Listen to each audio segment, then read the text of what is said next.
नमस्कार मंडळी. आयुष्यात प्रत्येक दिवस सारखा नसतो. कधी सुखाची सावली असते तर कधी दुःखाचं ऊन. अनेकदा आपण संकटांमुळे खचून जातो. पण एक गोष्ट नेहमी लक्षात ठेवा, काही होतं ते चांगल्यासाठीच होतं. निसर्गाचा एक नियम आहे, तो आपल्याला आधी त्रास देतो आणि नंतर त्यातून मौल्यवान धडे शिकवतो. जर तुम्ही सध्या आयुष्याच्या संघर्षाचा सामना करत असाल तर या गोष्टी नेहमी लक्षात ठेवा.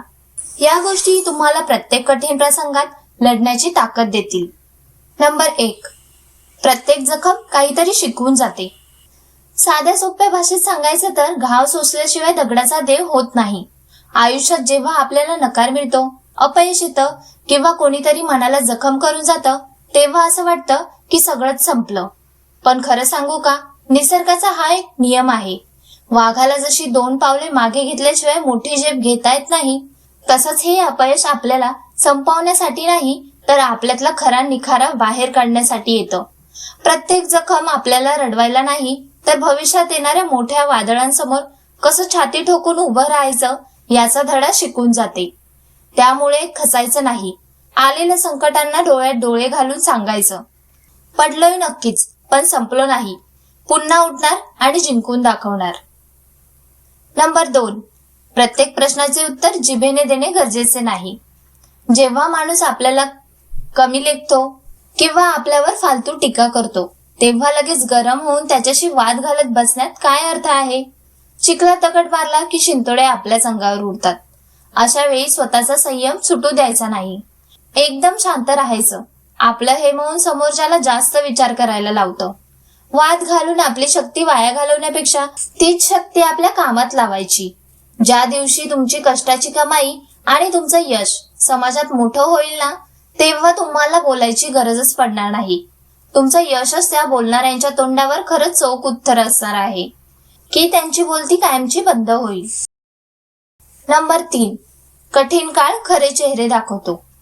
जेव्हा आपल्याकडे पैसा अडका आणि सुखाचे दिवस असतात ना, तेव्हा मी तुझा आणि तू माझा म्हणणारे शेकडो मित्र आपल्या अवतीभोवती घुटमळत असतात.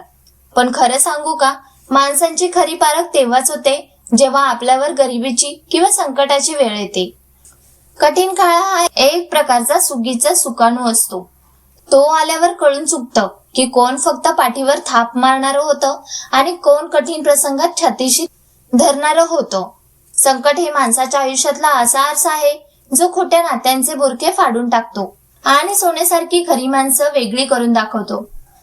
म्हणूनच कठीण काळातून तावून सुलाखून निघालेले ते एकच खरं नातं सुखातल्या 1000 खोट्या नात्यांपेक्षा कधीही लाख मोलाचं असतं. नंबर 4. जो माणूस गेला तो कदाचित तुमचा नव्हताच. आयुष्यातून एखादी जवळची व्यक्ती दुरावली किंवा हातात आलेली मोठी संधी निसटली तर नशिबाला दोष देत रडत बसण्यात काहीच अर्थ नसतो. जुनं झाड पालापाचोळा गाळल्याशिवाय त्याला नवीन पालवी फुटत नाही. हा निसर्गाचा नियम आहे. ज्या आपल्या नशिबात नव्हतंच ते देवाने आपल्या चांगल्यासाठीच आपल्यापासून दूर केले असं समजायचं. कदाचित त्याहून लय भारी आणि काहीतरी मोठं तुमच्या पदरात टाकण्यासाठी देवाने तुमची झोळी रिकामी केली असेल. गेलेल्या गोष्टीवर हुरहुर करत बसण्यापेक्षा जे झालं ते चांगल्यासाठी असा विचार करून मोठ्या हिमतीने पुढे निघायचं. देव जेव्हा एक दरवाजा बंद करतो ना, तेव्हा त्यापेक्षा मोठा आणि चांगला दरवाजा उघडा ठेवत असतो. बस आपल्याला तो ओळखता आला पाहिजे. नंबर 5. प्रत्येक उशिरामागे काहीतरी चांगलं दडलेलं असतं. अनेकदा आपण एखादी गोष्ट मिळवण्यासाठी जीव तोडून मेहनत करतो, पण ती आपल्याला वेळेवर मिळत नाही. मग आपण देवाला आणि नशिबाला दोष देत बसतो की माझ्यासोबतच असं का. पण खरं सांगू का, देवाच्या घरचा न्याय जरा उशिरा मिळतो पण अंधेर नसतो. जसं आंब्याचे झाड मोठं होऊन त्याला फळ यायला वेळ लागतो, तसंच तुमच्या आयुष्यातल्या चांगल्या गोष्टींचाही एक योग्य टाइम ठरलेला असतो. आपल्याला वाटतं उशीर झाला, पण देव आपल्याला त्या गोष्टीची किंमत कळावी आणि आपण ती सांभाळायला पुरते लायक व्हावे म्हणून थांबवून ठेवतो. त्या उशिरामागे तुमचं काहीतरी लय मोठं कल्याण दडलेलं असतं. त्यामुळे संयम ठेवा. योग्य वेळ आली की जे तुमच्या हक्काचं आहे ते दारात येऊन उभं राहणारच. नंबर 6. वेदना माणसाला जागे करते. आयुष्यात जेव्हा दुःख आणि वेदना येतात तेव्हा ती माणसं आपल्याला आतून पार हलवून सोडतात. हे खरं आहे, पण ही वेदना आपल्याला संपवायला नाही तर आपल्या सुस्तीच्या आणि आरामाच्या गादीवरून उठवायला येते. सुखाच्या दिवसात माणूस सुस्तावतो, पण जेव्हा संकटाची लाद बसते ना, तेव्हाच खरी रग बाहेर येते. तीच वेदना माणसाला जागी करते आणि रक्तात असा अंगार पेटवते की माणूस नव्या जोशाने आणि जिद्दीने कामाला लागतो. खरं हे माणसाला कमजोर करत नाही, तर परिस्थितीशी 2 हात करायची ताकद देतं. म्हणूनच वेदनेला रडत बसण्यापेक्षा तिलाच आपली ताकद बनवायचं आणि राखेतून झेप घेणाऱ्या गरुडासारखं पुन्हा फिनिक्स होऊन भरारी घ्यायचं. 7. प्रत्येक गोष्ट मनाला लावून घेणं सोडून द्या. लोकांचं काय हो, तुम्ही चांगलं करा नाहीतर वाईट. त्यांना बोलायला फक्त निमित्त पाहिजे असतं. जर तुम्ही लोकांच्या प्रत्येक फालतू बोलण्यावरती लक्ष देत बसलात आणि तेच मनाला लावून घेतलं तर स्वतःच्या कामाचा पार भुगा करून बसाल आणि मनाची शांतता गमावून बसाल. आपल्या शेतात जसा कचरा उगवतो तशी ही लोकांची बोलणी असतात. त्यांच्याकडे दुर्लक्ष करायचं.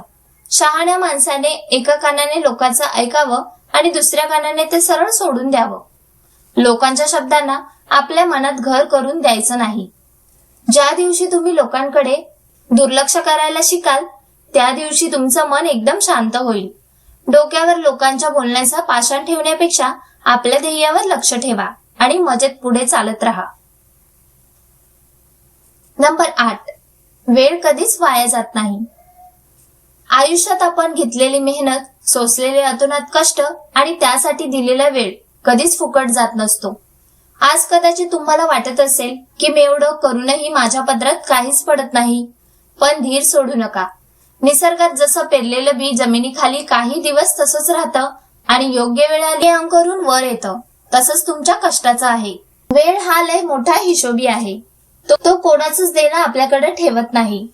आज जरी तुमचे दिवस कठीण असले तरी भविष्यात तुमच्या याच घामाच्या थेंबाचं रूपांतर गोड फळात झाल्याशिवाय राहणार नाही. देण्याच्या घरात उशीर असतो पण अंधेर नसतो. त्यामुळे कष्टाची कास सोडू नका. वेळ तुमचाही हिशोब चुकता करणारच. नंबर 9. प्रत्येक पडझडीनंतर पुन्हा उठायला शिका.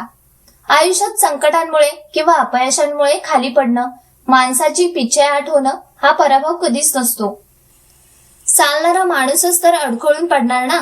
खरा पराभव तर तेव्हा होतो जेव्हा माणूस पडल्यावर आता माझ्याने काही होणार नाही म्हणून तिथंच हिंमत हारून पडून राहतो.